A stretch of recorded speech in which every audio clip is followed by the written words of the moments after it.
والله الكورس بصراحه يعني الواحد استفاد منه استفاده كبيره.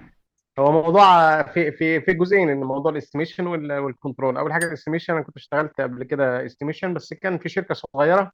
يعني تسعير، بس كان الحاجات اللي هي البسيطه البدائيه، يعني عماير اسكان، حاجات بسيطه كده، مباني سكنيه صغيره.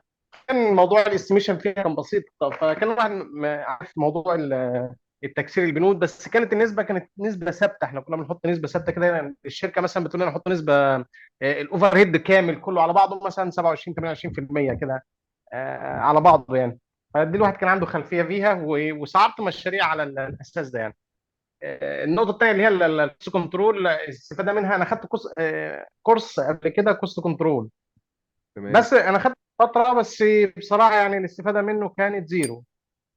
ليه؟ لان كان معايا بعد كده اشتغلت مع ناس في الكوست كنترول، مش فاهم هما بيعملوا ايه بصراحه يعني مع اني كنت واخد الكورس، لان الكورس كان مش مأهلني للشغل يعني. هو في لكن بعض بصراحه الكورسات بتركز يعني على التول اكتر من الكونسبت.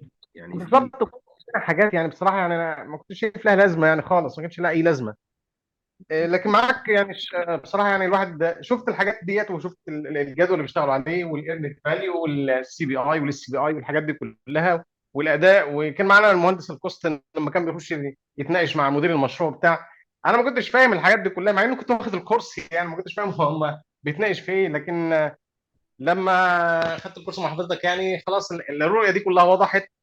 وبصراحه يعني هو الكورس ده بيهيئ انك تشتغل مباشره، يعني كمهندس كوست كنترول. ممكن حتى لو خبرتك زيرو، ممكن على قدره انك تشتغل كوست كنترول يعني فعلا يعني. ودي حاجه يعني مميزه في الكورس.